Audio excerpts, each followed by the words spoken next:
Bonsoir à tous et bienvenue à nouveau sur notre room hebdomadaire quotidienne. Je commence à lâcher des informations sur notre room quotidienne à 18h30 qui est organisée conjointement par l'AFCP, l'Association française des conférenciers professionnels, et lesspeakers.com. Alors on a une semaine exceptionnelle. On a eu le plaisir hier de recevoir le brillantissime Pascal Aumont. Vous allez voir, on est beaucoup sur la thématique de la prise de parole en public et ce soir, je suis très honorée et ravie d'avoir comme invité Gilles Durouchou. Gilles, bonsoir. Bonsoir Virginie, merci de cet accueil chaleureux. Alors, nous allons parler essentiellement de ton livre ce soir. Parlons moins, parlons mieux. Voilà, ça pourrait être notre sujet. Bien sûr, je vais te présenter au préalable. Et puis, je remercie bien sûr à tous nos auditeurs d'être présents à nouveau ce soir, certains très fidèles. Et vous annoncer que cette room se déroulera jusqu'à 19h45. Voilà, donc n'hésitez pas bien sûr pendant le déroulé et toutes les informations que va nous donner Gilles dans la présentation de ce livre notamment, eh bien à contribuer et à venir on stage avec nous pour nous poser des questions. Vous pouvez le faire bien sûr en levant la main. Alors, Pascal Aumont, hier, nous parlait de la conférence comme un spectacle dont on est l'auteur, le metteur en scène, le comédien. Bien aujourd'hui, mon invité en est l'illustration parfaite. Tu as cette image, Gilles, de notre homme anti-blabla. Toi qui es l'expert en 3P, prise de parole en public, voilà, et la manière dont on peut le dérouler au 21e siècle. Alors, tu formes, tu accompagnes, tu animes, tu diriges également l'agence anti-blabla, l'académie des conférenciers, l'académie du pitch, et bien sûr, tu es, comme très souvent tous les soirs parmi nos invités, conférencier professionnel. Alors, toi, tu as débuté en 2012, à savoir quand même que Miguel Aguilar te décrit comme l'un des meilleurs spécialistes français de la prise de parole en public. Alors, je me permets de le citer, c'est pas rien. Voilà, tu es membre de la Global Speaker Federation et bien sûr conférencier labellisé à la FCP. Alors justement, quand on parle de conférence, qu'on parle d'AFCP et d'Association française des conférenciers professionnels, j'en profite pour souhaiter la bienvenue à Philippe Boulanger qui va nous dire un petit mot. Oui, eh bien bonjour. Alors, je vais en profiter pour faire une petite correction. En fait, c'est l'AFCP qui est membre de la GSF, de la Global Speakers Federation. C'est une fédération d'associations. Et en fait, à travers l'AFCP, à travers l'Association française des conférenciers professionnels, nos membres sont représentés à la GSF. Donc, merci de cette précision, Philippe. Voilà, c'est une erreur qui est une erreur historique qui a été communiquée dans le passé et qui d'ailleurs est toujours présente sur notre site web. Il faut qu'on la corrige et c'est la raison pour laquelle je corrige. Donc oui, effectivement, Gilles fait partie de nos éminents membres de la FCP et c'est toujours un plaisir de le retrouver et de le voir. Là, je le vois en face, effectivement, en vidéo sur Zoom. Et une des caractéristiques de Gilles, c'est effectivement ses chemises qui piquent les yeux, ses chemises à fleurs. Et il a un style. Encore une fois, ça montre que chaque conférencier a son propre style. Et Gilles, je le trouve juste top pour ça. Il a une présence et un style qui est juste, qui me fait vibrer à chaque fois, quoi. Oui, quand Mickaël dit que c'est un des meilleurs sur la prise de parole en public, je suis d'accord avec lui. Il n'y a pas de problème. Merci Philippe. Alors, vous ne le savez pas, mais si vous êtes observateur, Philippe et Gilles, vous allez voir, j'ai changé mon fond d'écran puisqu'effectivement, Gilles a sa réputation avec sa chemise. Moi, je lui propose un nouveau costume puisqu'on a parlé costume hier.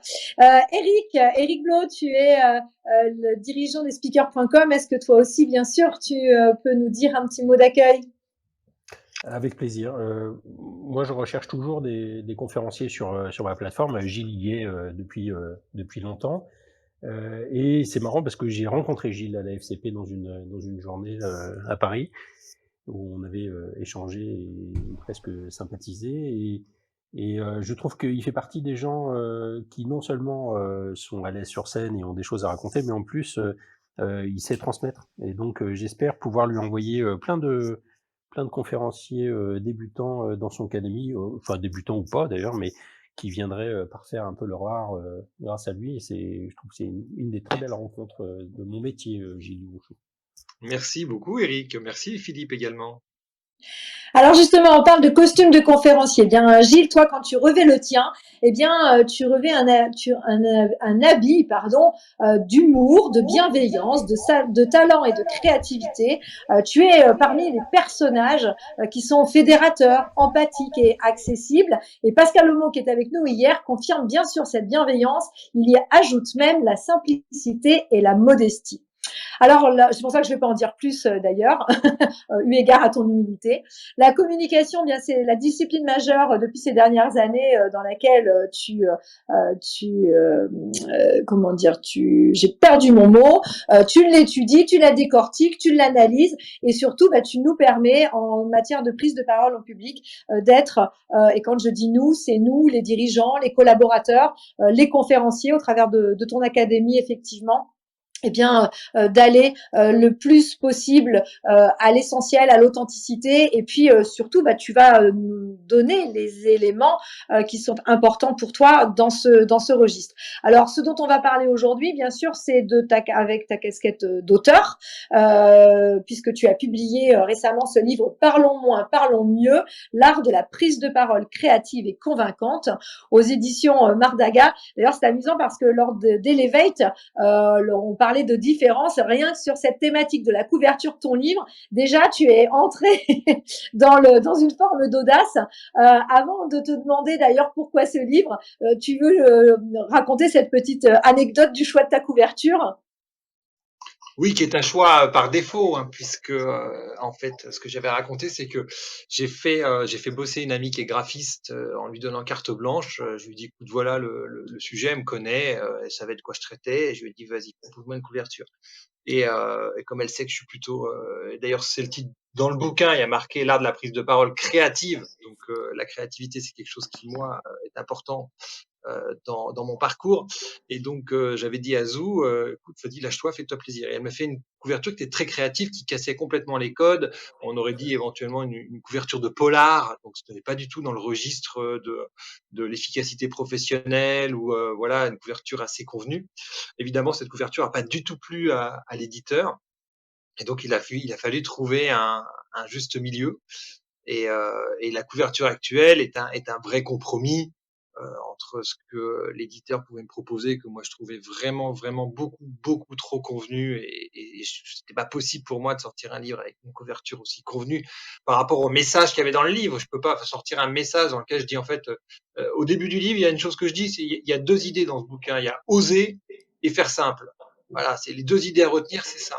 Et, euh, et donc ce que j'ai dit à mon éditeur, j'ai dit je peux pas sortir un truc avec ce message, oser, donc oser casser les codes, oser faire différemment et avoir quelque chose de trop con. Donc on est tombé là-dessus. Moi, ça me satisfait que moyen, mais j'ai les bons retours, donc c'est plutôt plaisant. Et ce qui est essentiel, c'est surtout ce qui est à l'intérieur de ce livre. Et on va rentrer dans le détail dans quelques instants. Alors, pourquoi un livre, Gilles?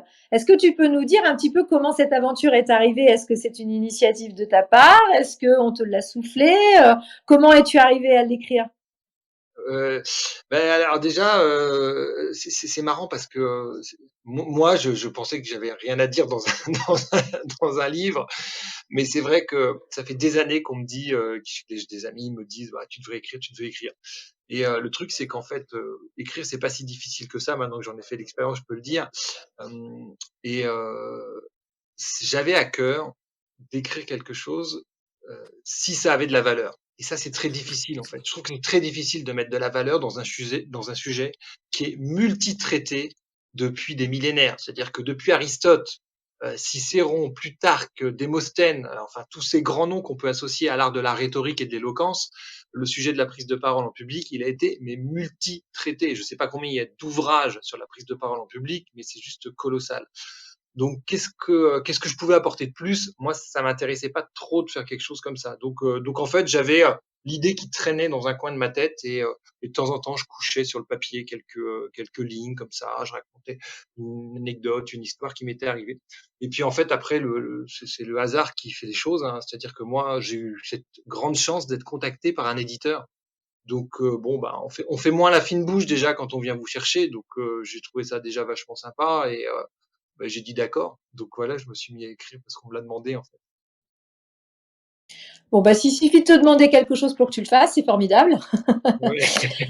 Et alors, en quoi, alors on te l'a demandé, c'est parfait, tu l'as écrit, mais en quoi ça avait du sens pour toi? Pourquoi c'était important et à qui as-tu souhaité adresser ce livre? C'est la première question que je me suis posée quand je me suis lancé dans l'écriture de ce livre. C'est-à-dire que j'ai dit à cet éditeur: «OK, pourquoi pas, mais je vais écrire quoi?» D'abord, faut que je réfléchisse à l'angle que je vais trouver pour ce livre. Et l'angle que j'ai choisi, en fait, c'est d'adresser ce livre, même si évidemment il peut avoir une couverture très large et il peut servir à plein de gens et à tous ceux qui veulent prendre la parole en public, bien évidemment. Mais le public que j'avais en tête, le persona, pour prendre un terme marketing que j'avais en tête, c'était le collaborateur lambda dans une entreprise lambda. Parce que pour aller dans les entreprises depuis maintenant plus d'une dizaine d'années sur ces sujets-là, ben, je rencontre des gens qui, en fait, sont écartelés entre ce qu'ils ressentent intuitivement qu'ils doivent faire, et en fait ce qu'ils n'arrivent pas à faire parce que le regard du manager ou du dirigeant, les coutumes, les habitudes, comme cette fameuse habitude dont parle très souvent Pascal Aumont, qui est le PowerPoint soporifique. Donc cette réunion PowerPoint soporifique, c'est des coutumes installées dans les entreprises. Donc c'est finalement des règles admises par tout le monde, mais définies par personne. Et comme ce sont des règles, les gens n'arrivent pas à les casser, n'arrivent pas à les briser. Et moi, j'entends très souvent, mais si tu n'arrives pas avec ton PowerPoint de 150 slides, on va te dire que tu n'as pas bossé. Et pourtant, donc les gens produisent des PowerPoint de 150 slides dont ils savent que c'est insupportable, mais ils n'osent pas aller sur un autre chemin par peur d'être jugés, d'être évalués, qu'on leur dise que ça va pas, etc. Donc moi, j'ai vraiment écrit ce bouquin pour ces gens-là, pour leur donner le maximum d'exemples. Et donc c'est pour ça que dans ce livre, il y a aussi beaucoup, beaucoup d'anecdotes et d'histoires et d'exemples de choses que j'ai vécues en entreprise avec des gens que j'ai pu accompagner, en leur disant, ben voilà, on a fait ça dans telle situation, c'est hyper créatif, c'est complètement différent, ça casse les codes et ça marche. Surtout, ça marche. Donc en effet, même s'il y a beaucoup d'ouvrages sur le sujet, toi, on va dire que ton ambition essentielle au travers de ce livre, c'était celui de casser les codes et d'inciter à l'audace, c'est bien ça? Oui, alors je vais faire une précision sur casser les codes. Casser les codes en entreprise. Parce que moi, j'ai une conviction, c'est que les gens, dans leur grande majorité, ils sont excellents en prise de parole.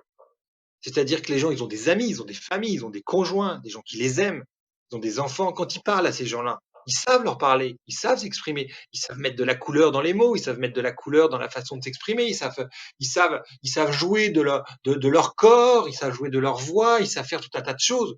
Chacun dans son style. Il y a les grands extravertis qui vont être les plus clownesques et puis les grands introvertis qui vont être les plus économes en termes de gestuelle et d'occupation de l'espace. Mais néanmoins, ils savent faire. Donc moi, souvent, ce que je leur dis, ce que vous faites déjà très bien dans la vie privée, importez-le dans la vie professionnelle. Et juste de faire ça, vous allez voir, vous allez complètement changer le monde et la façon dont les gens vont approcher vos idées. Parce que quand vous déployez des idées avec des amis, ben vous avez toujours une petite anecdote à raconter, vous avez toujours une petite référence à faire, une analogie, une comparaison. Vous les avez, les réflexes, vous les connaissez. Puisque vous les connaissez, utilisez-les dans le monde professionnel. Sauf qu'encore une fois, c'est, je crois, le monde professionnel. Alors pas que pour prendre l'éducation aussi, hein, toute l'éducation, toute la scolarité, qui nous a formatés à finalement être très malhabiles à partir du moment où il y a des environnements formels. Et dès qu'on met un environnement, donc un environnement formel, c'est quoi? C'est simplement le cadre d'une salle de réunion dans une entreprise, par exemple. L'environnement devient formel. Et donc là, les gens deviennent chiantos. Mais vous prenez les mêmes personnes pour parler du même sujet à la machine à café, ils sont même capables d'être drôles. Voilà. Alors souvent, moi, ce que je dis, bah, pourquoi vous importez pas ce que vous faites à la machine à café dans la salle de réunion? Voilà. Un sacré De cheval de bataille, effectivement, qui est loin d'être facile, hein. Tu le cites d'ailleurs au travers d'un exemple d'un jeune, notamment sur un entretien de recrutement qui vraiment a des idées géniales et puis qui, au moment de dire, bah oui, moi, si je me retrouvais en entreprise, finalement, non, j'oserais pas le faire. Donc, oser, ça, c'est un des éléments qu'on a vu. Ton objectif au travers de ce livre, justement, sur ce public, c'est quoi? Qu'est-ce que tu veux les amener à pouvoir faire? Est-ce que justement ce pari de faire en sorte qu'ils vont peut-être être en entreprise comme ils le seraient à la machine à café, qu'est-ce qui fait que tu crois que ça va fonctionner après avoir lu ton livre? Ah bah ça, T'as mis quoi comme ingrédient dedans? Bah, écoute, j'ai mis énormément d'exemples concrets et parce que je crois beaucoup à ça. Moi, c'est vraiment ce qui m'anime aussi dans la façon dont je travaille quand j'anime des formations, que ce soit l'Académie du pitch, l'Académie des conférenciers, peu importe, c'est d'être dans le concret. C'est-à-dire vraiment dans des choses, voilà, est-ce qu'il y a des choses que je peux utiliser dans ce livre? Moi, j'ai lu beaucoup de livres en prise de parole qui peuvent être passionnants, mais tant que ça reste des concepts, ça peut être très bien écrit, c'est un peu flatteur pour l'intellect et ça fait plaisir. On a lu un beau livre et c'était agréable. Mais ok, qu'est-ce que je fais avec ça après? Si je peux rien faire, je trouve ça un peu dommage. Dire c'est un peu la même chose avec une conférence, hein. Donc bon. Alors comme de toute façon globalement, il faut pas se leurrer, que ce soit une conférence ou que ce soit un livre, quand on le lit, à la fin il reste pas grand-chose. Moi, j'ai pris le parti que je vais donner des exemples concrets. Je pense qu'il y a à peu près toutes les anecdotes, toutes les histoires que dont j'ai pu me rappeler ou que j'avais notées dans ce bouquin. Et j'espère que peut-être oui, bah d'ailleurs c'est marrant parce que il y a Jean-Philippe Cunier qui m'a appelé tout à l'heure, donc qui est membre de la FCP là depuis quelques mois, qui m'a appelé tout à l'heure pour me demander comment il pouvait réutiliser justement quelques anecdotes très concrètes que j'avais mis dans ce livre. Donc comment on peut transformer ça en visioconférence, puisque lui son sujet c'est vendre à travers un écran. Donc voilà, moi je considère que j'ai rempli ma mission à partir du moment où les gens commencent à s'interroger, se dire bah tiens, il a fait ça, ça a marché, ou quelqu'un d'autre a fait ça, ça a marché. Bah, moi, comment est-ce que je pourrais le faire dans mon environnement à moi? Alors, il y a un mot-clé dans ce livre qui est probablement l'ambition d'ailleurs à laquelle tu nous souhaites nous faire adhérer, c'est la notion de convaincre. Pour toi, réussir une bonne prise de parole, c'est réussir à convaincre son auditoire. Est-ce que tu peux développer? Oui, alors, j'irai plus loin que ça en fait. Pour moi, convaincre, ça fait partie de la mission, mais c'est loin d'être l'essentiel de la mission. Je crois que c'est Dale Carnegie qui disait une bonne prise de parole, une prise de parole, ça doit convaincre, ça doit informer, ça doit distraire et ça doit faire agir. Il y a Cicéron qui disait un truc à peu près équivalent. Moi, je retiens en fait qu'une seule chose, c'est faire agir. À quoi ça sert de convaincre si c'est pas dans le but de quelque chose? On cherche pas à convaincre les gens gratuitement. C'est-à-dire on cherche à les convaincre d'une idée pour qu'ils puissent appliquer cette idée, pour qu'ils puissent changer quelque chose, pour qu'ils puissent remettre en cause un statu quo et au final transformer et faire bouger les choses. Donc moi, ce qui m'apporte plus, c'est vraiment d'avoir en tête qu'on prend la parole pour faire agir.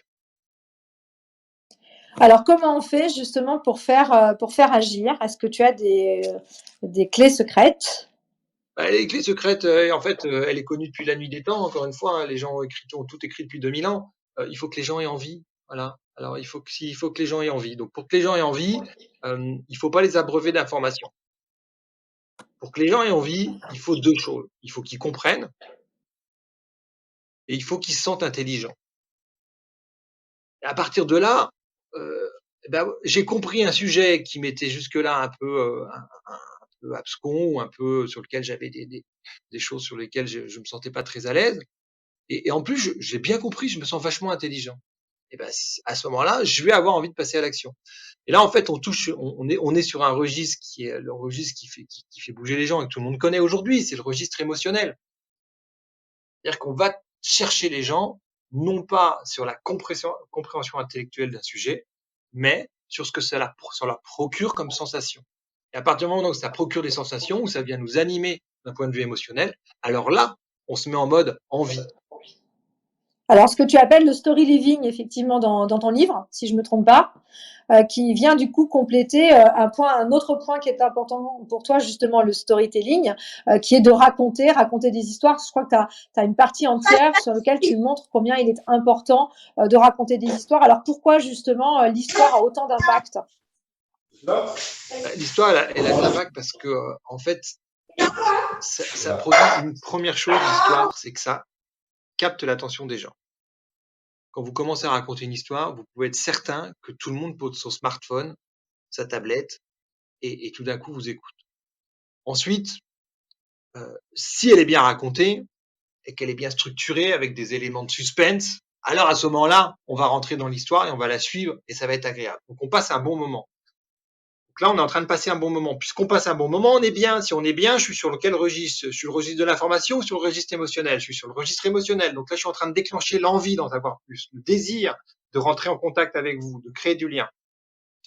Ensuite, l'histoire, elle a cette force absolument incroyable, c'est que une histoire n'existe que parce qu'il y a des personnages dedans. Et ces personnages, ils vivent des choses. En vivant des choses, ils incarnent un propos, une idée, un concept. Et c'est extrêmement facile à comprendre, c'est extrêmement facile à se souvenir. Et à partir du moment où les gens ont compris et se souviennent, si en plus ils ont passé un bon moment, alors là, on a toutes les clés de ce qui fait que les gens ont envie d'agir. On a toutes les clés de la motivation, en fait. Alors justement, dans ces histoires, toi, ce que tu prônes quelque part, c'est aussi le fait que l'orateur se mette en scène, parle de lui à la première personne. Ça, c'est vrai que beaucoup n'osent pas, en général, aller dans ce registre-là, surtout en entreprise. Qu'est-ce que tu voudrais donner comme conseil pour inciter peut-être un petit peu plus à oser parler de soi?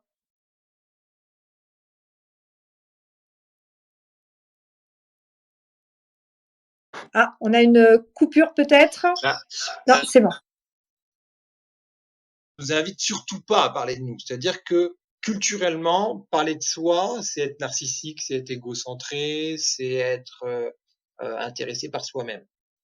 Ce qui n'est pas complètement faux quand c'est le cas. Il y a des gens qui sont compulsivement tournés vers eux-mêmes. Et effectivement, c'est ça qui produit. Donc, c'est pas complètement faux.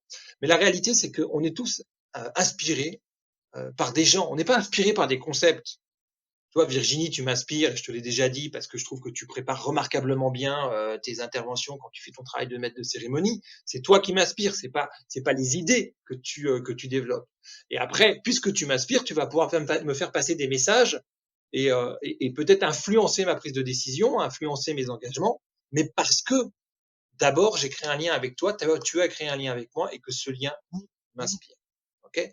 Donc c'est toi, c'est du jeu ça. Hein, ok? Donc, moi, je crois qu'il faut savoir parler de soi juste ce qu'il faut. C'est-à-dire être capable de dire je. Il y a quelqu'un qui le dit très bien, mais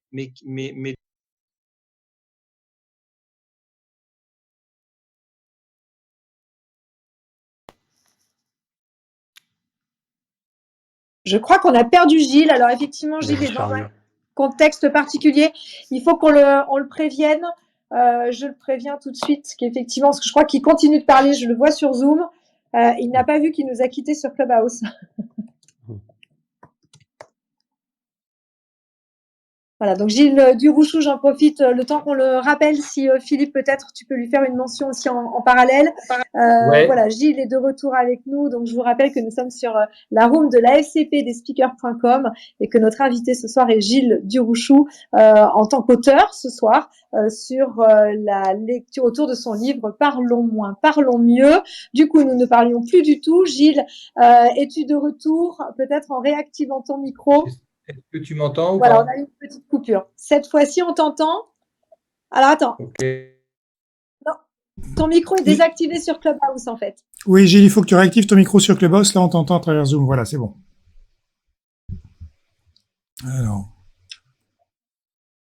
Alors, je crois bon, j'ai une histoire drôle pour meubler, alors.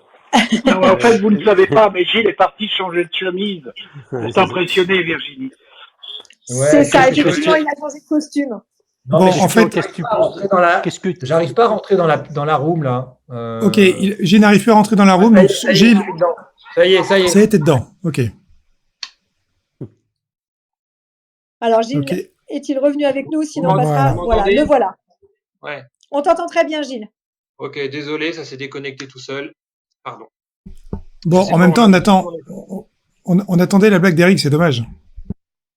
Ah non, je peux la faire maintenant parce qu'elle était juste à propos. Enfin, en tout cas, je pense. Est-ce qu'il faut trop parler de moi et tout ça? Gilles, j'aurais bien aimé que tu dises, bon, assez parlé de moi. Virginie, parlons de vous. Qu'avez-vous pensé de mon livre? C'est excellent.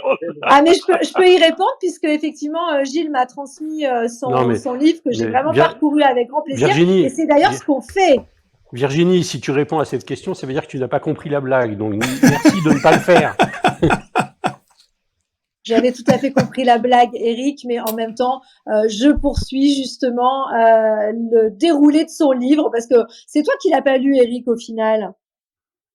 Pas encore. Ah oui, non mais c'est vrai, mais ça fait partie de mes lectures prévues cet été. Virginie 1, Eric 1. Mesdames, messieurs, je compte le score, hein, parce que on a un match ce soir qui est très important et il se déroule sur Clubhouse, non pas à la télé. Merci Christian de faire l'arbitrage. Alors on va reprendre effectivement le fil. On aime bien se taquiner.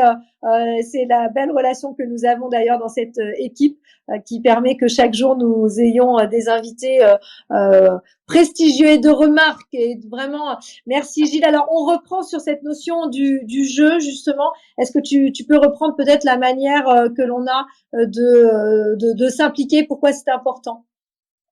Oui, déjà, partons du fait comprendre pourquoi on n'y arrive pas. Et je peux vous donner 2 anecdotes très rapides. Ma femme, elle est prof de français au lycée et donc en ce moment, elle est en plein dans les corrections du bac français et il se trouve que j'ai un de mes enfants qui est en première, donc il va passer son bac et donc elle l'accompagne aussi, elle l'entraîne un peu aux oraux et tout ça.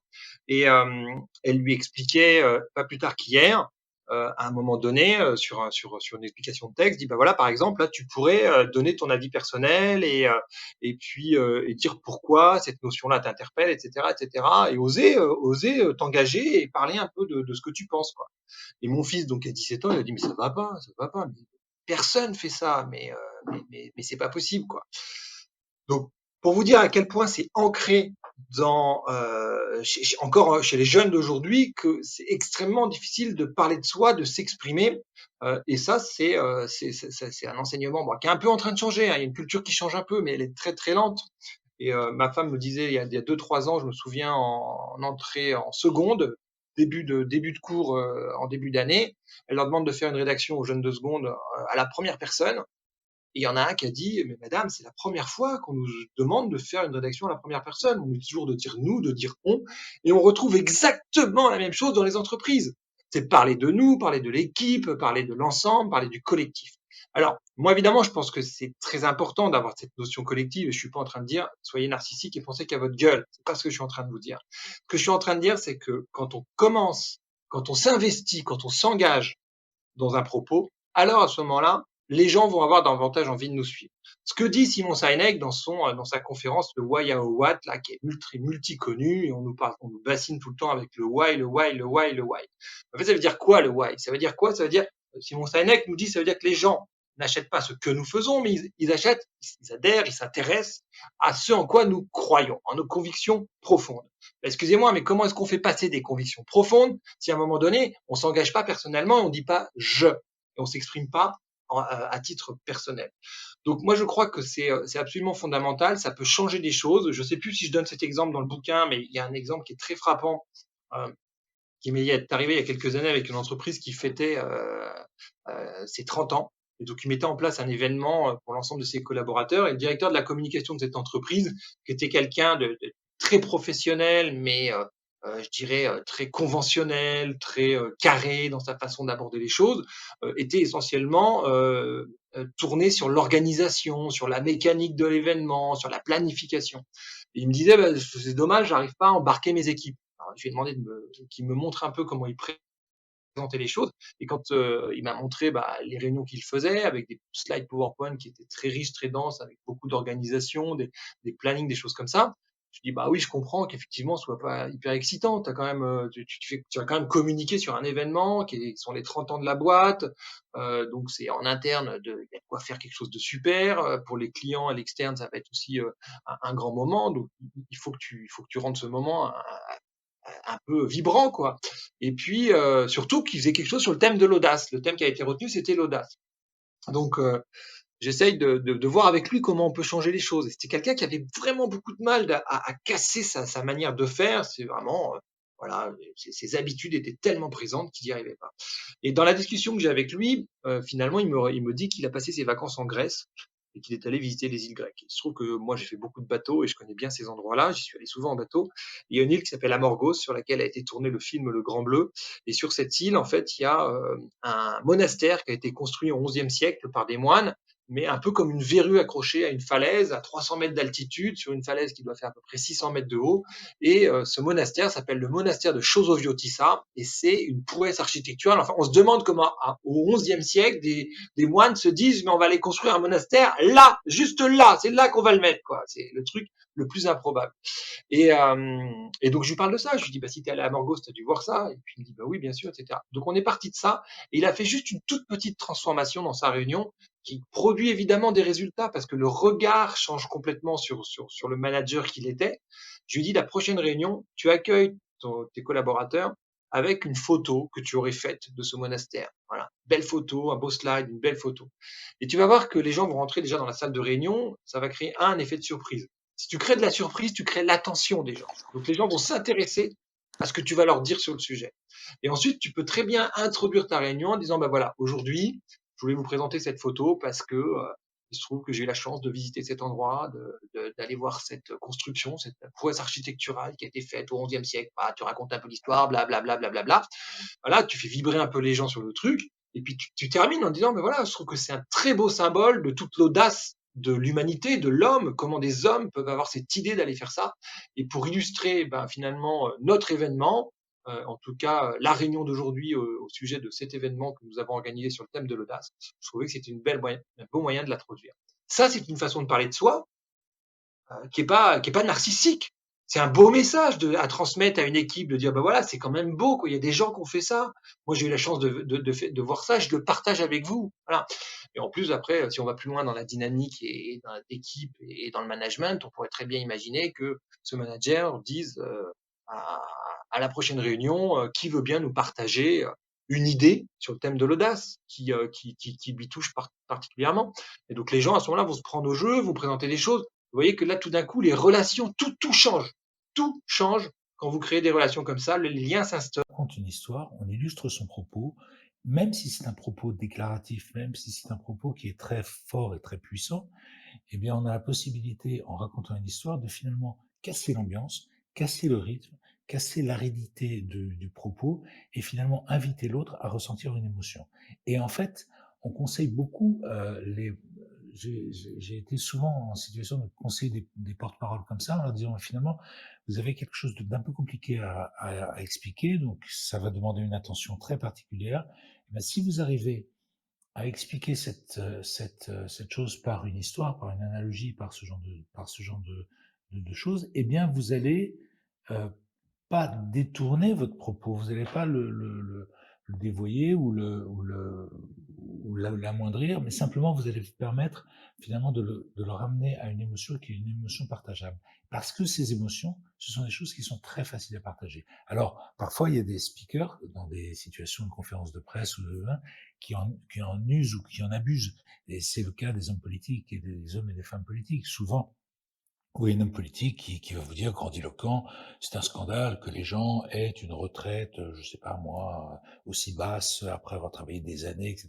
Et puis tout d'un coup, ils vont casser le discours en disant, j'étais hier matin dans ma ville, dans ma circonscription, et il y a une femme qui est venue me voir en me disant, monsieur, comment voulez-vous que je vive avec 749 € par mois, etc.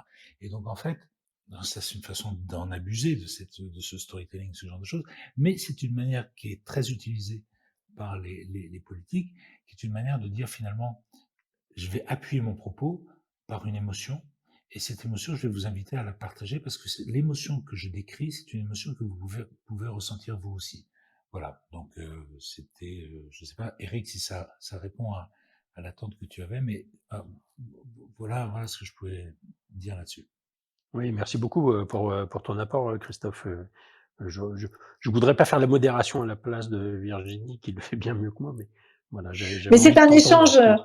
C'est un échange, Eric. Effectivement, n'hésitez pas tous à prendre part, bien évidemment, à ces débats, si l'on peut dire. On est autour du livre de Gilles, mais on est surtout en train de développer ces propos aussi importants autour de la prise de parole en public. Alors, dans les éléments clés sur lesquels on est, en effet, Gilles, on est dans cette notion un petit peu de casser les codes de la prise de parole en entreprise. On a bien précisé dans quel contexte on est. On était sur cette notion d'engagement et l'importance du jeu, de parler de soi. Je pense que ça renvoie à deux éléments importants dont j'aimerais bien aussi que tu nous dises un mot. La notion d'une part de se sentir légitime. Pourquoi est-ce que moi je pourrais me permettre peut-être de dire quelque chose en mon nom? Et puis aussi un élément donc qui revient très très souvent, qui est l'élément de la confiance en soi. Est-ce que tu peux là-dessus, c'est des choses et des points que tu développes dans ton livre, partager avec nous? Et bien sûr, je vous invite tous à nous rejoindre pendant le temps de la réponse de Gilles pour participer au débat. Ouais, alors moi je me sens pas du tout expert sur ces questions-là, hein, de la légitimité et de la confiance en soi. Bien sûr, je les aborde parce que c'est des questions qui reviennent très souvent. Mais moi j'ai une approche qui est très très simple. Euh, et ça m'arrive même je- j'ai une anecdote qui me revient. J'ai travaillé il y a quelques années avec des top managers. Il y avait une associée du cabinet Mazars avec qui je travaillais et qui était une fille très dynamique, très sympa. Je la coachais pour une conférence et donc elle me pose cette question de la légitimité. Là. Elle me dit, ouais, en fait, je comprends pas pourquoi on m'a demandé à moi d'intervenir dans ce cadre-là. Voilà, donc une question qui revient très très souvent, quoi. Et en fait, et elle me l'a dit plusieurs années après ça, parce qu'on est resté en contact. Et plusieurs années après, elle m'a dit qu'en fait, je lui avais juste répondu, bon, ok, on t'a demandé à toi de parler, bon, bah, si on t'a demandé à toi de parler, t'es légitime, point. Voilà. Et elle m'avait dit que juste cette réponse, ça lui avait suffi. En fait, je pense que faut pas trop se poser la question. Hein. Quand on anime une réunion, si c'est à nous d'animer la réunion, ben, c'est qu'on est légitime pour animer la réunion. Sinon, on prendrait quelqu'un d'autre. Donc, moi, là-dessus, je comprends que on a tous ce syndrome de l'imposteur en nous. On a tous. Moi, je l'ai eu avant d'écrire ce bouquin. Hein. L'éditeur qui me contacte, j'ai commencé par lui dire pourquoi moi, hein, clairement. Donc, on l'a tous. Mais au bout d'un moment, ben, on nous tend la main, on nous tend la possibilité de le faire, on nous tend la perche. Bah, c'est que c'est notre tour, point. De toute façon, il y a toujours mieux que nous, meilleur que nous, plus intelligent que nous, plus brillant que nous, plus érudit que nous.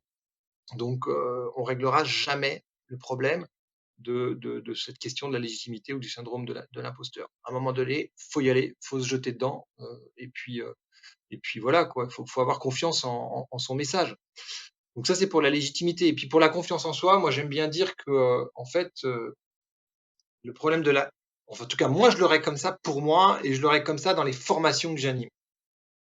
Si tu as bien préparé ton message, si tu as bien bossé ton contenu, si tu sais exactement les histoires que tu vas raconter, que c'est structuré, que tu as pensé ton scénario et que tu l'as bossé comme quand je dis scénario, mais comme une série télé, quoi, comme un film à la Hollywood, quoi. Je vois pas pourquoi Hollywood pourrait nous dire 3 heures dans une salle et on n'a pas vu le temps passer et pourquoi nous, on n'arriverait pas à le faire quand on est en relation avec les autres.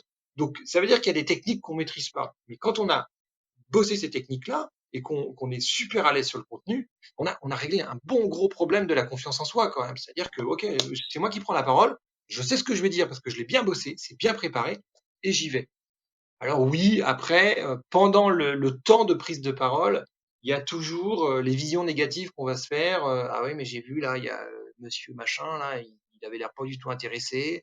Et puis madame machin, elle était en train de regarder son téléphone, etc. Bon, ça, on en aura toujours des gens comme ça. C'est impossible que ça n'arrive pas. Mais la réalité, c'est que, moi je dis souvent, observez-vous vous-même quand vous écoutez les autres. Et moi, si je fais l'exercice personnellement de m'observer moi-même quand j'écoute les autres, franchement, parfois, je me dis, purée, mais j'aimerais pas avoir quelqu'un comme moi dans mon public, quoi. Mais simplement, pourquoi? Parce que je suis concentré à écouter les gens. Et ben, comme je suis concentré, je vais avoir peut-être un visage qui peut être fermé, qui peut être peut-être qui peut donner le sentiment d'une forme d'introversion, et donc peut-être de pas être là. Mais ça ne veut pas dire que je suis pas là. Donc en fait, quand on prend conscience déjà de la posture que nous-mêmes nous avons et que nous renvoyons aux autres quand eux prennent la parole, eh ben, c'est une façon de se dire, bah, ok, donc si moi je suis comme ça, bah, les autres sont comme ça aussi, donc ça ne veut pas dire qu'ils m'écoutent pas et ça ne veut pas dire qu'ils s'intéressent pas. Voilà, c'est une petite clé que je peux donner comme ça, si ça peut aider. Merci de le repréciser, effectivement, Gilles. Alors nous avons, on stage 3 personnes qui sont montées, qui nous ont rejoints maintenant et que je remercie. Donc, Taous, Loïc et Patrice. Alors dans l'ordre, je vais vous donner la parole. Taous, j'espère que je prononce bien, votre, prénom. Vous êtes toute nouvelle sur Clubhouse, alors on en profite pour vous souhaiter, la bienvenue, notamment dans notre room, afcplespeakers.com. Avez-vous, une question ou un témoignage à apporter, sur ce sujet? En fait, les deux, parce que c'est fou, c'est la question que je me posais il y a 1 heure en rentrant chez moi, je me disais, j'ai tellement changé, j'arrive plus à prendre la parole en public et ça fait juste 3 jours que je suis inscrite sur ce site et je tombe sur cette conversation. Donc je me dis qu'il n'y a pas de hasard et je me suis dit, tiens, rentre voir ce qu'ils disent. Voilà.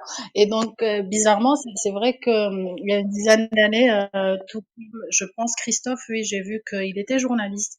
J'ai travaillé autant que journaliste pendant une dizaine d'années en Algérie et je n'avais aucun mal à prendre la parole en public ou raconter, prendre la parole en public, interviewer des gens. Je n'avais aucun souci pour ça. Il a fallu que je m'arrête de travailler quelques années pour m'occuper de mes enfants. Et je viens de reprendre mes études et c'est impressionnant, c'est que depuis quelque temps, j'ai remarqué que je n'arrivais plus à parler devant les gens. Je perds mes mots, j'ai toujours peur je sais pas qui a parlé de manque de confiance. Et c'est vrai que j'ai toujours cette impression que les gens, ou ils me comprennent pas, ou que ça ne les intéresse pas ce que je dis, ou que j'ai du mal peut-être à formuler ou à synthétiser ce que je dis. Alors que quand je pose la question, que je leur dis, je demande, parce qu'après j'ai créé des liens avec le groupe avec qui je suis, je leur demande souvent, est-ce que j'arrive à me faire comprendre? Tout le monde, enfin, ils sont hyper bienveillants et rassurants, mais c'est vrai que personnellement, là déjà, pour moi, c'est un pas immense de le fait de rentrer dans ce groupe et de vous parler. Et je suis très fière de moi de le faire, hein, mais c'est vrai Bravo. que oui, je tremble de partout. Mais donc, c'est vrai que je me posais la question parce que moi, je me disais, qu'est-ce qu'il fallait faire? Qu'est-ce que je peux faire? Et c'était Eric qui disait, non, Gilles disait maintenant qu'il fallait apprendre. Par exemple, juste pour vous dire que j'ai une soutenance qui arrive bientôt, et ma plus grande peur, c'est de ne pas pouvoir défendre mon projet. Et donc, ça me rassure quand j'entends Gilles dire oui, quand un acteur, on lui donne un scénario, il l'apprend, il se défend bien. Donc, je me dis que c'est faisable. Donc, merci Gilles. Bah, avec plaisir, avec plaisir. Mais oui, si vous avez une soutenance, préparez-la bien. C'est la clé. C'est la clé du succès, la préparation de toute façon, hein. Tout à l'heure, on parlait des réunions PowerPoint avec 150 slides, etc. Mais ça, c'est la caricature de la réunion mal préparée.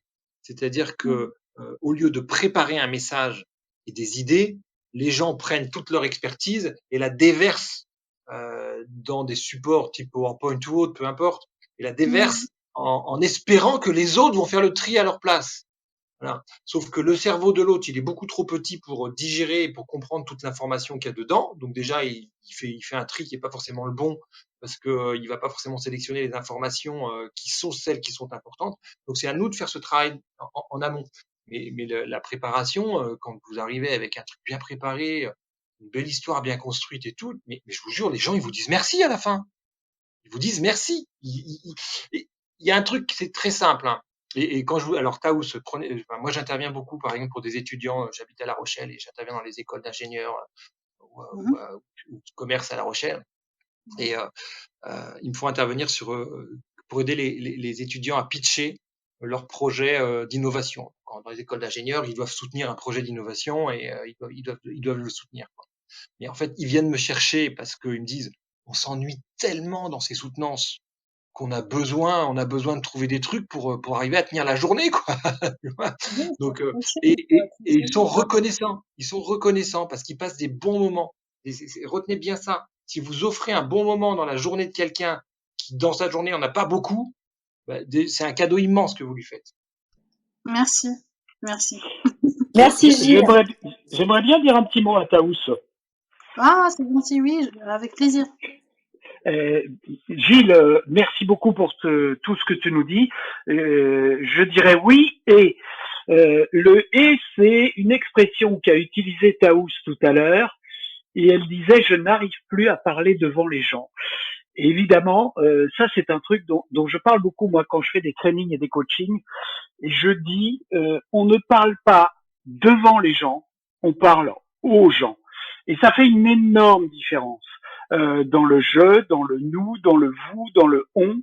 Et il faut impliquer les gens quand on leur parle et bien faire en sorte que ce soit une communication englobante. On ne récite pas quelque chose, on ne parle pas théoriquement, mais on parle de quelque chose qui concerne les gens dans la relation que l'on a avec eux et on les implique dans cette relation. Et c'est ça qui est très important. Je vous Oui, remercie. Vous avez tout à fait raison. complètement d'accord, Christian, complètement d'accord. Merci Christian de cet apport en même temps. Alors, on va poursuivre les personnes qui nous ont rejoints et qui souhaitent prendre la parole. Donc, le suivant, c'est Loïc. Bonsoir Loïc. Bonsoir Virginie, bonsoir Gilles. Bonsoir Merci, Loïc. je vous écoute avec beaucoup de plaisir en marchant, comme souvent. Et je me suis posé deux petites questions. La première, c'est ton livre parle de prise de parole. Est-ce qu'il sera disponible au format audio, justement, pour des gens comme moi et d'autres? Parce que j'ai l'impression que ce que tu y racontes s'y prête très bien. Ça, c'est ma première question. Et je n'ai pas la réponse, mais je la note et je la poserai à l'éditeur. Merci. Et la deuxième, c'est le titre de cette room, c'est Parlons moins, parlons mieux. Est-ce que tu peux me donner 3 conseils, et à d'autres également qui sont là, pour parler moins? Alors, Voilà. je sais pas si je serais très fort pour donner des conseils là-dessus, parce que je vais préciser un peu une chose. Moi, je me suis fait un peu connaître sous cette la marque anti-blabla. Je me présente comme le coach anti-blabla, comme le consultant anti-blabla. Mais en fait, j'adore le blabla. Moi-même, je suis un grand blablateur et je crois au blabla dans la mesure où, pour aller dans le sens de ce que disait Christian tout à l'heure, il crée du lien social. Les gens se rencontrent parce qu'ils parlent de choses qui n'ont pas d'intérêt, de la pluie, du beau temps, de ce qu'on a bouffé à la cantine, des vacances qu'on va faire, etc. Et c'est absolument essentiel. Donc, parlons moins, parlons mieux, ça s'adresse vraiment à un cadre très précis qui est l'environnement professionnel dans lequel on doit se faire passer des idées, se motiver les uns les autres. Et là, par contre, il y a du blabla qui est du blabla, à mon avis, qu'il faut transformer parce que c'est du blabla, du jargon d'expert, de la technicité, des grandes phrases à rallonge qui donnent l'impression d'être intelligent. Donc c'est ça que moi j'essaye de démonter dans ce livre en disant, on peut faire passer des idées absolument incroyables, d'une complexité gigantesque, mais avec des mots d'une simplicité, avec les mêmes mots que ceux qu'on emploierait à la machine à café. Donc c'est dans ce sens que je vais. Et la vertu de ça, et je le donne à travers un exemple d'un client que j'ai rencontré à Bordeaux au mois d'août dernier, ça va bientôt faire 1 an, je le recroise, et il me dit ah tiens, je voulais te dire une chose. J'étais intervenu chez lui peut-être 6 mois ou 1 an plus tôt, et il me dit il y avait une pépite cachée dans ta formation parce que on n'a pas compris tout de suite, mais plus on simplifie les propos, donc parlons moins on en dit, plus on va à l'essentiel, plus on est simple dans la façon d'échanger des idées, plus on élève la qualité des concepts. Et j'ai trouvé cette réflexion géniale parce que ça, c'est une conviction qui est très forte chez moi, c'est que de la simplicité émerge l'innovation, émerge la créativité, émerge un champ des possibles colossal qu'on ne verra pas émerger de la complexité. Donc, tant qu'on reste complexe dans la façon de s'exprimer, alors on se fait plaisir à l'ego parce qu'on comprend des concepts intelligents, brillants, parce qu'on a la tête bien faite. Mais cette façon d'interagir ensemble ne nous pousse pas à être plus créatifs. Donc, je ne sais pas si je réponds vraiment à ta question, Loïc. Je dirais que pour parler moins, moi, ce que je dis souvent, mais je le dis, mais encore une fois, je vais le dire à travers une anecdote. J'ai un de mes oncles qui est assez âgé maintenant, qui doit avoir 90 ans peut-être maintenant, et qui a passé toute sa vie au conseil d'administration de la SEB, donc grosse multinationale. Je le croise il y a 2-3 ans en vacances, et puis on discutait un peu. Il me dit alors Gilles, qu'est-ce que tu fais? Il s'appelle Gilles aussi, donc en conversation entre deux Gilles. Je lui dis bah moi je fais un métier qui est rigolo, c'est que je suis payé pour apprendre aux gens à parler. Je savais pas qu'on pouvait faire ce métier-là, mais c'est un métier super. Et il me répond cette chose incroyable. Il me dit j'ai passé ma vie au conseil d'administration de la SEB à dire aux gens mais tu veux dire quoi? Et j'ai trouvé cette remarque absolument géniale. Et en fait, parlons moins, c'est ça. Tu veux dire quoi? Et souvent, quand tu as creusé la réponse, elle est d'une simplicité elle est presque enfantine. Et en fait, d'ailleurs, elle est tellement désopilante que les gens n'arrivent pas à le faire parce qu'ils disent mais je vais pas être crédible si je dis que ça. Tu vois? Donc en fait, c'est ça qui est compliqué, c'est d'arriver à se dire que ouais, être simple, c'est être brillant. Mais encore faut-il oser le faire parce que dans les cadres complexes, dans les environnements complexes dans lesquels nous évoluons, eh ben, le jugement des autres fait que si on est trop simple, on va pas paraître crédible, on va pas paraître sérieux, voilà. Alors, il y a un autre. Je pensais aussi à trop de cabotinage, tu vois, Gilles, quand je disais ça, parce que je vois aussi beaucoup de gens dans l'environnement professionnel qui font trop de cabotinage lorsqu'ils parlent. Voilà. C'est quoi pour toi un cabotinage? C'est parler blablabla, blablabla de tout et de n'importe quoi et ne pas être clair, concis, précis, comme dirait mon ami Mathieu Wildabert. Oui, mais c'est ça, mais parce qu'en fait, ils ont pas pris le temps de la préparation, ils ont pas préparé leurs propos, donc ils sont là, ils tournent autour du pot avec des mots compliqués, et voilà, et tout le monde s'ennuie. Merci. Ah, je répondrai bien à Loïc sur ce point-là. Vas-y, Christian. Le fait de parler beaucoup n'a souvent rien à voir avec du cabotinage.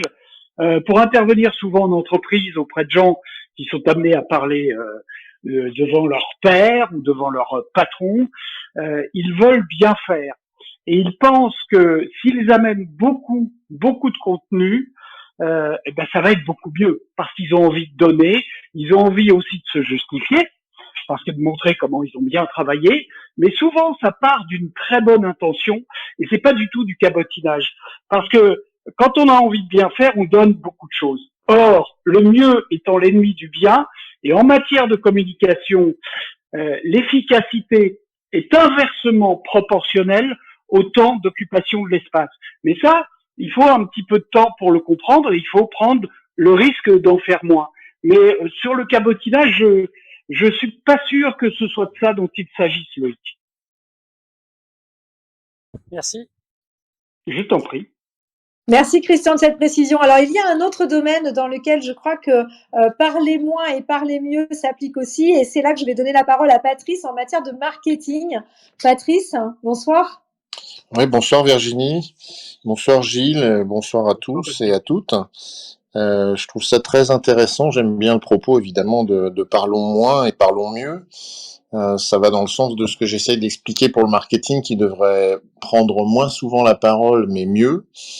Et dans le parlons moins, justement, je voulais interroger Gilles là-dessus sur est-ce que si on se concentrait davantage sur l'idée de prendre la parole plus rarement, est-ce qu'on serait pas meilleur? Est-ce que finalement, quand on voit un ami qu'on n'a pas vu depuis longtemps, la conversation n'est-elle pas plus riche parce que justement ça fait longtemps qu'on ne sait pas parler? Est-ce que le fait de vouloir prendre la parole partout et tout le temps finit par la diluer, par la rendre insipide? Quel est ton avis là-dessus, Gilles?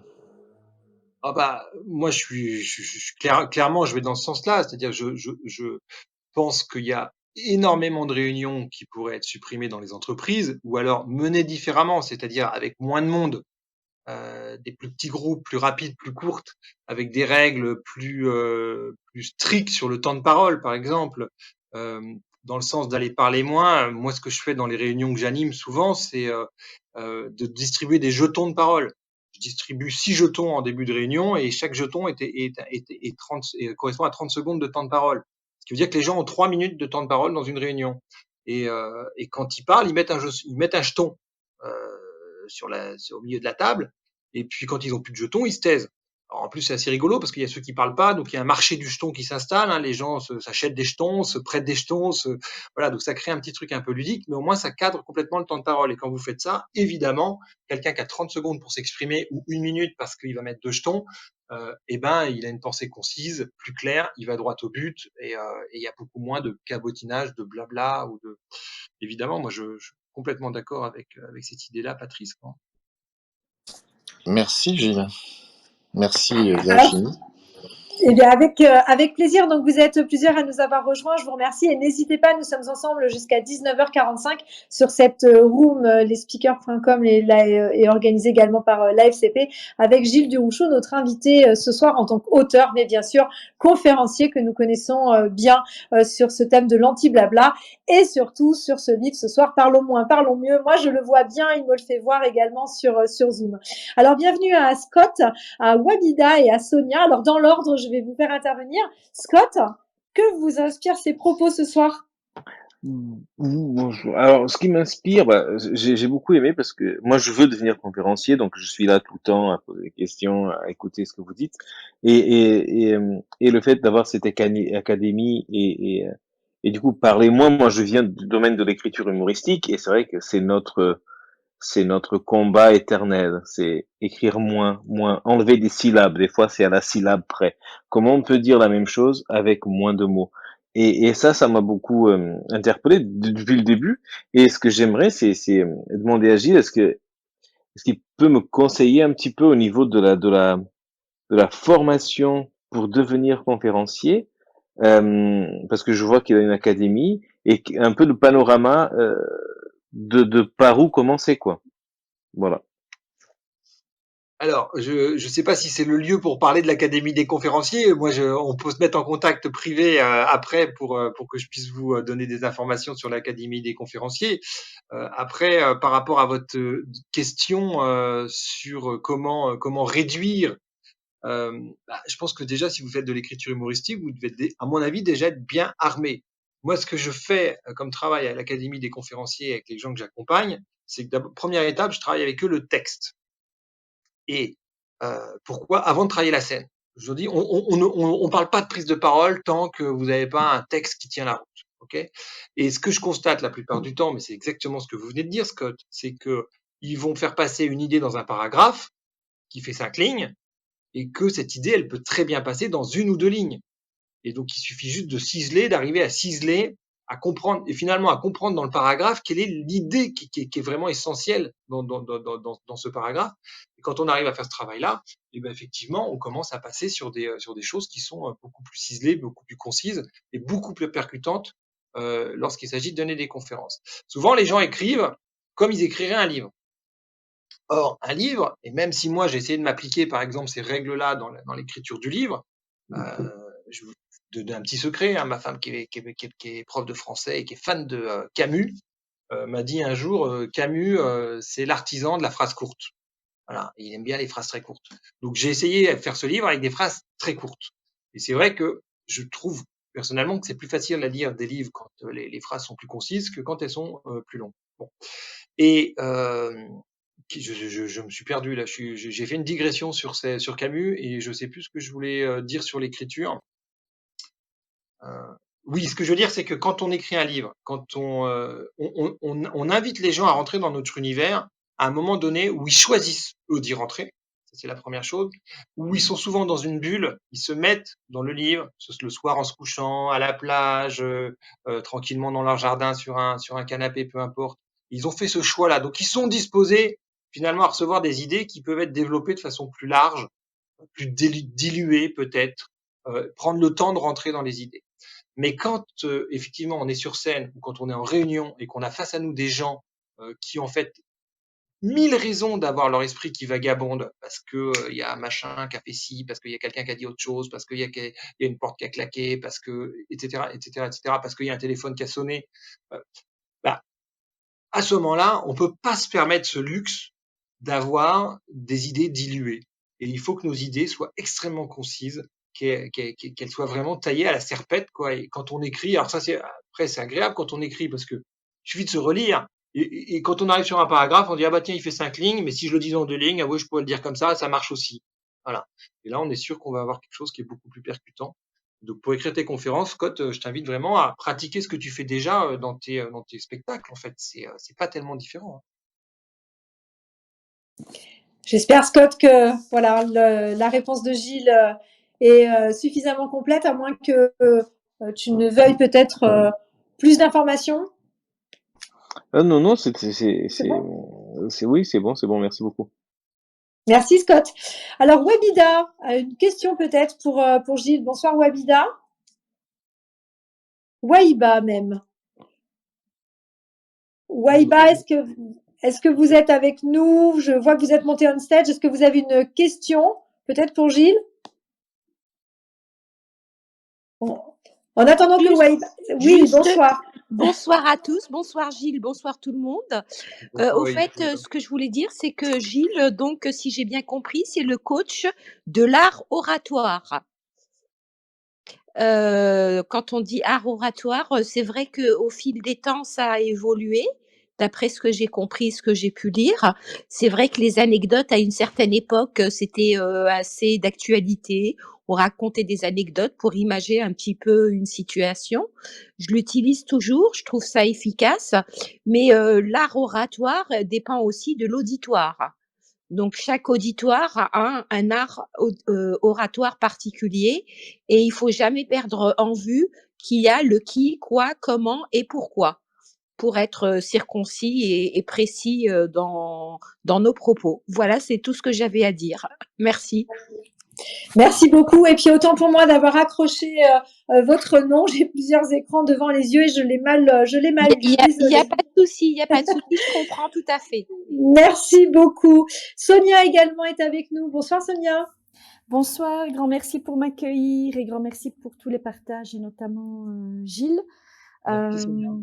Beaucoup d'astuces, j'ai pris plein de notes. Il y a aussi, et je ne sais plus si c'est Christian ou Loïc, mais qui voulait donner un conseil à Taous. On ne parle pas devant les gens. Enfin voilà, ce truc-là, je l'ai bien noté. Je trouvais que c'était très inspirant. Voilà. Et on discutait, je m'excuse Virginie de peut-être ramener un petit peu la discussion sur ça, mais sur PowerPoint. Et moi, j'ai un bouquin que j'ai lu qui est La pensée PowerPoint, enquête sur ce logiciel qui rend stupide de Frommer, et que j'ai trouvé assez bluffant sur le fait qu'en utilisant les PowerPoint, on a uniformisé notre pensée, notamment en entreprise, et je suis bien placée pour savoir et pour en avoir fait beaucoup et très mal en écoutant Gilles, mais voilà, c'était le passé. Et voilà, je souhaitais contribuer en partageant cette ressource et ce bouquin.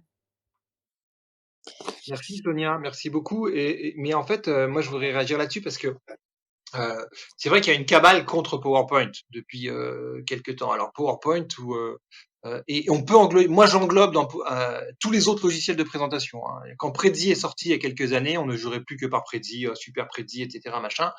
Un logiciel de présentation, ça reste un outil. Ça reste un outil au même titre qu'un peintre utilise un peintre et de la peinture, au même titre qu'un photographe utilise un appareil photo, etc. Et la question, c'est qu'est-ce qu'on fait de ces outils-là?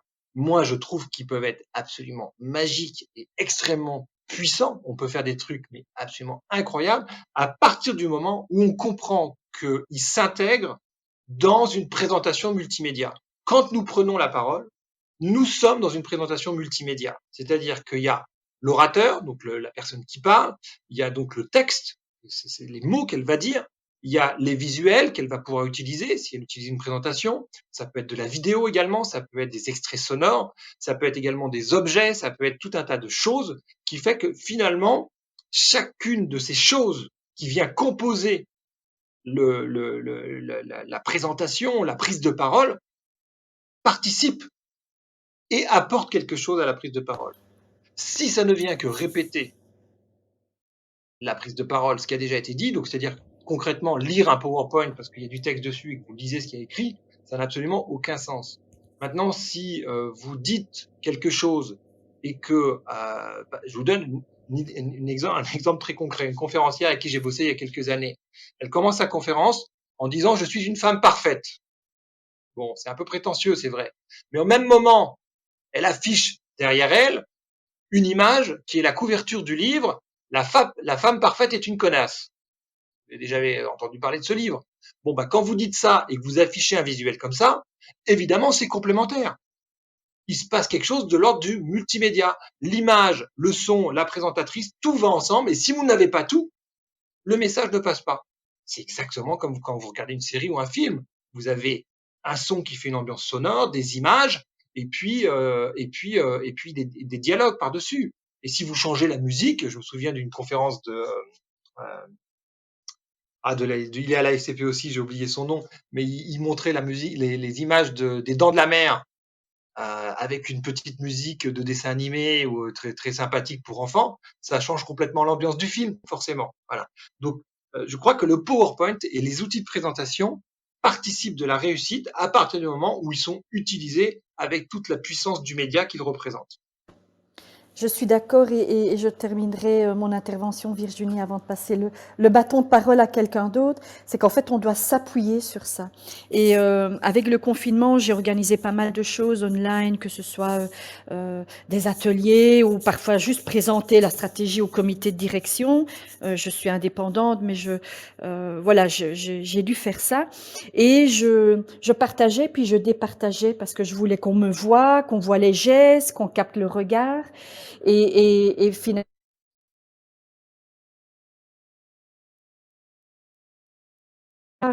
réimposer son corps, sa gestuelle, pour aller capter l'attention et le reste, ce n'est qu'un support et un véhicule. Voilà. Donc, grand merci pour le partage. Je Merci, repasse Sonia. le bâton de parole, Virginie. Merci beaucoup, Sonia. Alors, le bâton de parole que je vais donner à Christian, parce que je crois savoir qu'il a un complément également.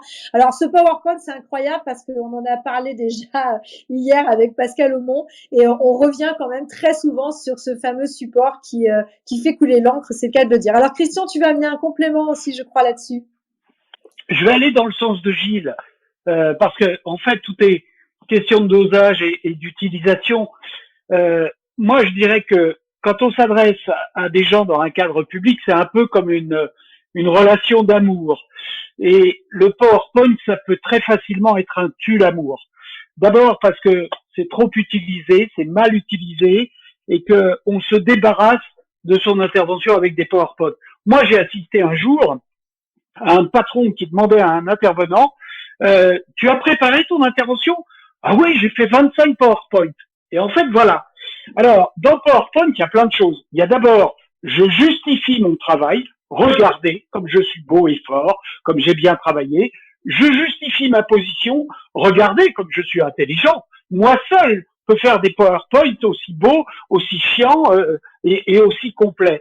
Et en fait, le PowerPoint, ça doit être juste le coup de stabilo-boss qu'on met sur certains mots pour être sûr qu'on se rappelle. Moi, je dis toujours aux intervenants, on ne doit pas pouvoir comprendre votre intervention si on n'a que les PowerPoint. La personne la plus importante, c'est vous, c'est pas le PowerPoint. Tout ce qui est sur le PowerPoint va vous diminuer par rapport à votre public. Or, c'est pas le but. Le but, c'est soit qu'il y ait une vraie relation entre vous et le public. S'il y a un intermédiaire, en l'occurrence le PowerPoint, il va diminuer la valeur de cette relation. Voilà, je pourrais en parler beaucoup, mais c'est un peu dans ce qu'a dit Pascal hier, c'est qu'on peut en faire des heures sur PowerPoint.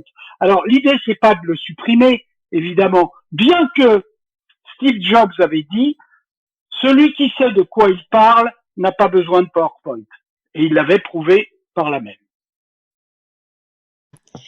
Merci Christian. Alors je crois que voilà, on va peut-être fermer la parenthèse si tu es d'accord, Gilles, sur le PowerPoint. Par contre, ça emmène sur un élément important que tu soulignes aussi et à quoi tu invites, c'est la créativité.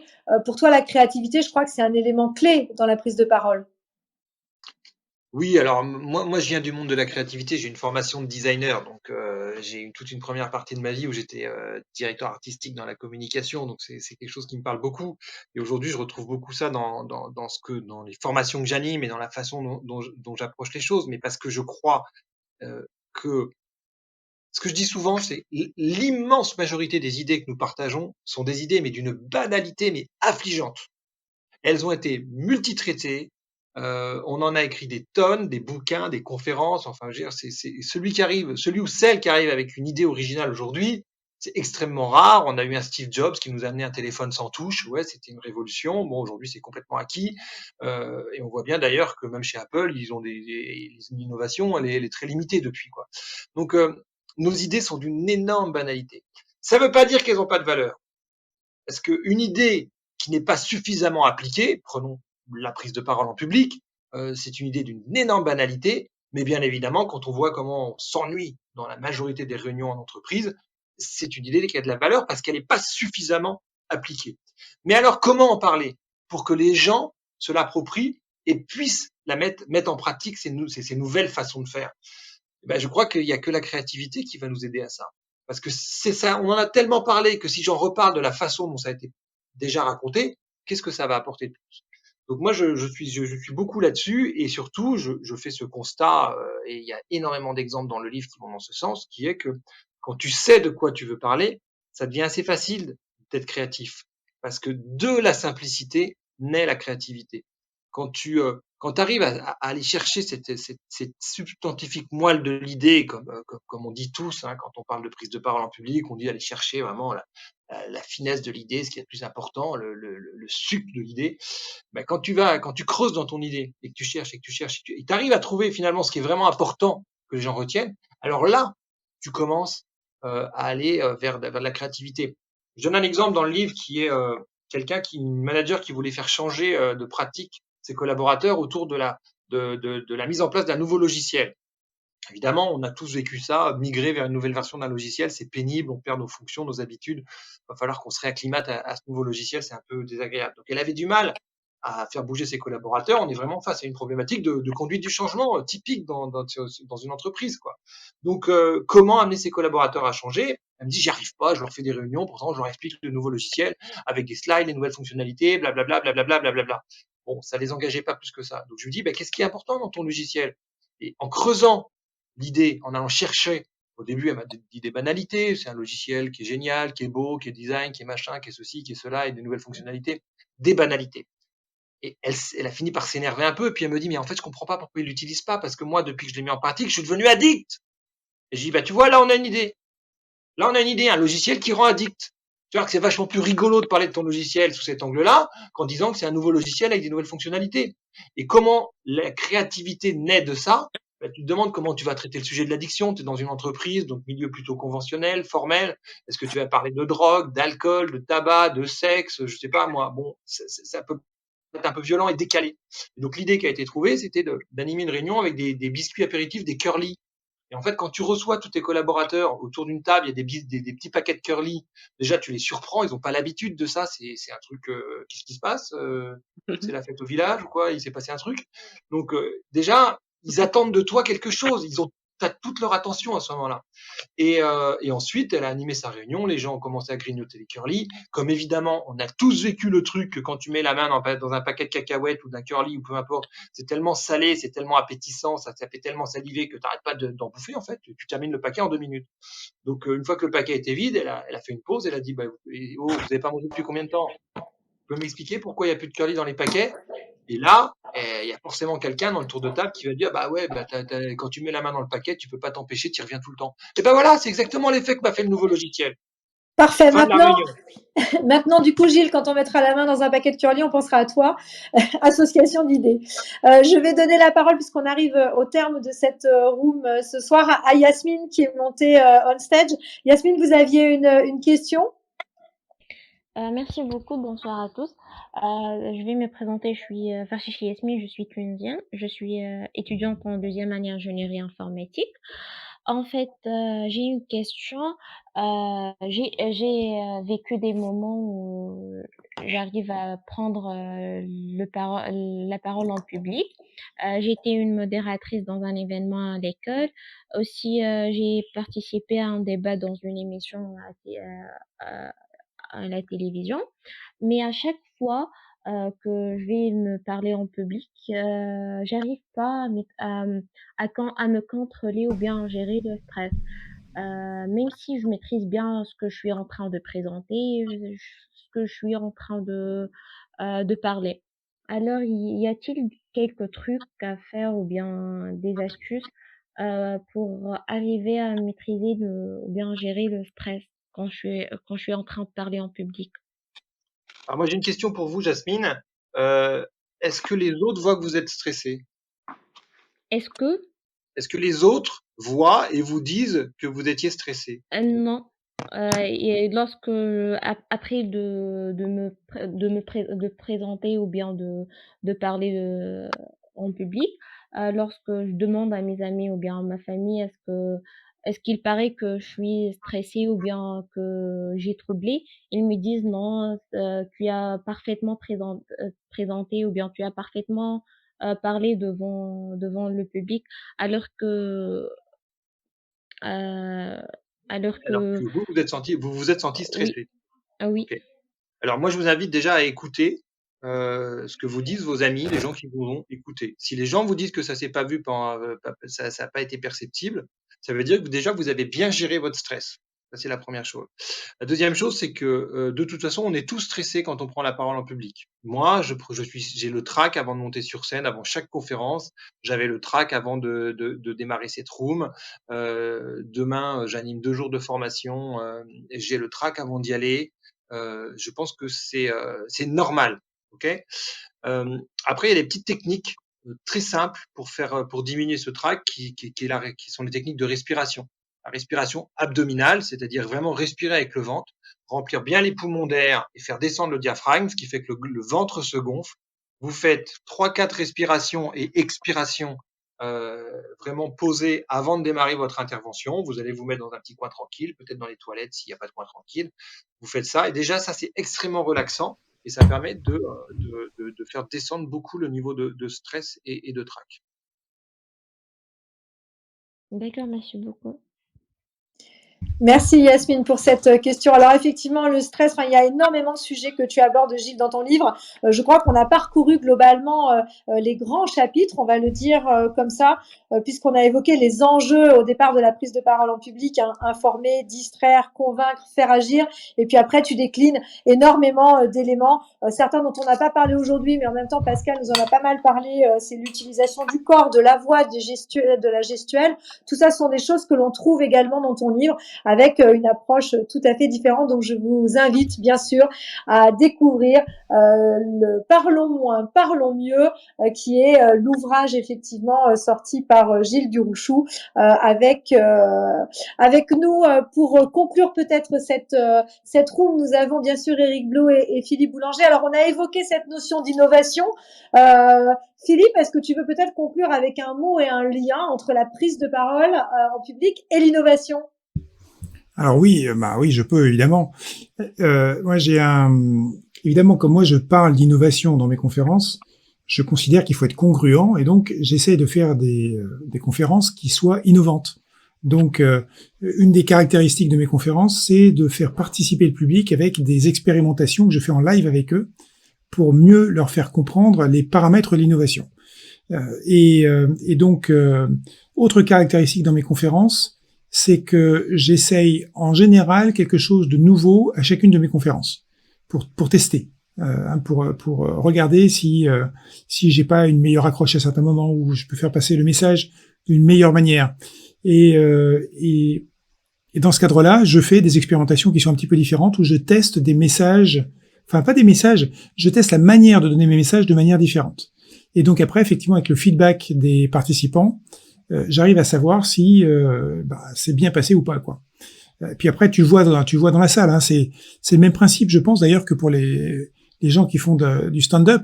Tu vois si la manière de dire une phrase, ça fait rire les gens, et puis si tu changes légèrement, ça les fait rire encore plus. C'est un peu le même principe. Tu vois la réaction du public, et je dirais que si tu commences à faire ce genre de choses, eh bien en fait, tu t'améliores en permanence, et du coup, cet esprit d'innovation, de changement permanent, tu l'as ancré en toi, en fait. Pour moi, maintenant, c'est devenu naturel de faire ce genre de choses. Et je trouve ça absolument génial. Et des fois, je me vautre, hein. C'est clair. Il y a des fois, je me vautre. Je me souviens avoir été trop loin dans certains cas. Et j'ose même pas le raconter d'ailleurs, tellement j'ai été loin sur une conférence où d'ailleurs j'étais en duo avec Guy Burkhardt. Là, Guy m'a dit non, t'aurais pas dû faire ça. Et je dis ouais, bon, avec un peu de recul, ouais, t'as raison. Et donc, mais en même temps, c'est ça. Si tu essayes pas, tu sauras pas. Voilà.